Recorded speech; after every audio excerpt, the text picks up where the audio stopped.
Hey, welcome to the channel. Since the recent release of Echoes of Wisdom, I've been on a big old Zelda kick, which has gotten the franchise back on my brain, particularly the top-down entries.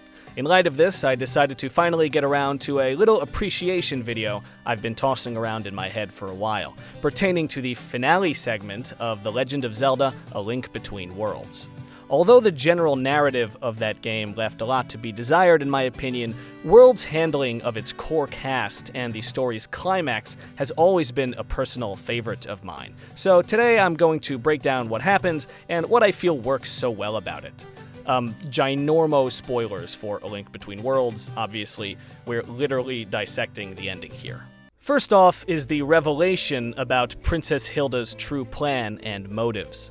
While she is framed as an ally for more or less the entirety of Link's stay in Lorule, the game sort of telegraphs that she isn't 100% on the up and up by giving her post-dungeon commentary a more ominous and sinister undertone the closer you get to lowering the barrier around Lorule Castle. So, although her alignment turn at the castle's pinnacle may not have been a total surprise, the details surrounding it were very well executed, I thought. Naturally, her motivation is quite standout in comparison with a typical Zelda antagonist because she is neither evil nor selfish. Her only desire is to save her dying kingdom, and she has good reason to believe that seizing the Hyrulean Triforce is the only way to accomplish this. Her facial animations convey this duality as well. Hilda is never portrayed with, say, a wicked grin, and in the moments where she reveals that she had manipulated Link for her own ends, the expression she wears is one of equal parts fury and desperation. This helps in keeping her sympathetic, even as her deception is laid bare, by portraying her as a ruler who is willing to do whatever it takes for the sake of her people, but deriving no pleasure from her deception. Additionally, even before heading into the final battle with Yuga, we're given a glimpse at Hilda's naivete, as we see that what she believed to be a partnership with Yuga was in fact a much more one-sided arrangement on his end. She tries to invoke him as a champion for what she thought was a shared cause, only to discover, the hard way, that Yuga never cared about the good of Lorule, and he certainly doesn't serve her. This, then, all ties into the twist surrounding Ravio's identity, something which I thought was brilliant simply because I didn't even realize it was supposed to be a mystery, or hold any significance, even though in retrospect his identity was painfully obvious. It's funny, I actually never thought to even question the face behind the mask because I didn't think of the mask as deliberately withholding information. Now, some of the reason for this is meta-contextual. I feel like most game narratives which feature a plot element of identity secrecy make use of either a face mask, an eye mask, or some sort of hood or shroud. You know, something which almost draws attention to the fact that the character is hiding something.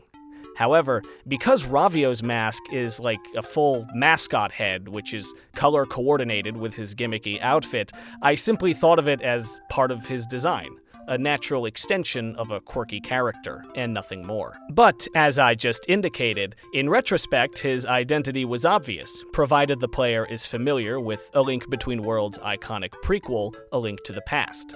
In A Link to the Past, Link himself was famously transformed into an anthropomorphic pink bunny whenever he traveled to the Dark World without the protection of the Master Sword. So, of course, it's only natural that Link's Lorulean counterpart would possess a purple rabbit motif.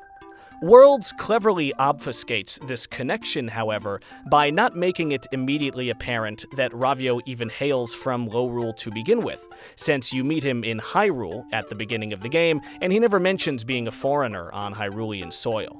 The only real hint we have that he originates from Lorule is the fact that he provides Link with the enchanted bracelet, which allows travel between the two worlds. But I would argue that even this isn't necessarily a dead giveaway, since the bracelet is inert when it's first acquired, and even once it becomes active, it's used for far more than simply traveling between the two dimensions. In fact, that ability isn't even discovered until the story's midway point, and even then, it comes across as more of a convenient coincidence, since the method of transport between the two realities is an organic extension of the bracelet's core wall-merging ability. That said, even aside from the otherwise inexplicable rabbit costume, there is of course one other hint at Ravio's true identity, which could clue in even a player unfamiliar with A Link to the Past, but familiar with Zelda in general. And that is Ravio's possession of Link's full arsenal of traditional progression items. So, while I was honestly surprised when he suddenly showed up to reason with Hilda after Yuga's defeat, his unmasking was a moment in which everything sort of fell into place. The dots that I hadn't even thought to connect suddenly came together all at once, and very cohesively to boot. The thing I most love about Ravio's identity, however, is the way it lampshades the concept of the hero's opposite. Again, it's funny, even though Hilda and Yuga are such obvious open analogs to Zelda and Ganon, it somehow just never occurred to me to question whether or not Link would have a Lorulean counterpart. I just figured that he simply didn't, and that Hilda needed to use Link and bargain with Yuga because Lorule didn't have a hero of its own. And I think that when most people are asked what the opposite of a hero is, the answer that first comes to mind is a villain. But while Ravio is the hero's opposite, he isn't a villain. A Link Between Worlds plays with the notion that the hero's flip side is simply a coward. Link is silent but courageous, so Ravio is a cowardly chatterbox, and I absolutely love that writing decision. And finally, we of course have the story's denouement, which I always found to be especially touching. While all Zelda games have a happy ending, it usually comes in the form of a simple hero beats villain and the world is saved structure. A Link Between Worlds, however, provided an ending in which good people who made bad choices were seen and understood by like-minded individuals, and ultimately rewarded for not doubling down on their mistakes. Although Link and Zelda were both present when Hilda revealed her ultimate machinations, it's immediately clear that they understood her plight, and Zelda in particular empathized with Hilda completely. Once Ravio had talked Hilda down from the edge, she relented and agreed to return Link and Zelda to Hyrule without stealing their Triforce, even if this meant condemning Lorule to destruction. And since Link and Zelda made the trip from Lorule's sacred realm, they arrived in their own variant of the Triforce's resting place, giving them the opportunity to make a wish, which they unanimously used to help their new friends by restoring the Lorulean Triforce. That very final scene always gets me, too, because we see Hilda, who had been resigned to her despair, suddenly have her kingdom's needs met, without the need to compromise on her morals.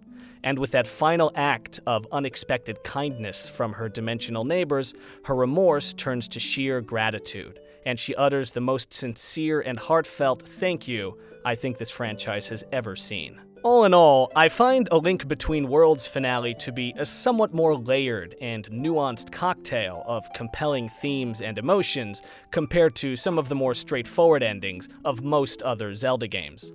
That's not at all to say that those other endings lack any sort of emotional punch, but World's particular combination of character motive and identity reveals, relationship reframings, themes of kindness seeing beyond the mistakes of one's enemies, and genuine remorse being rewarded with good karma really resonated with me in a way that few other endings have.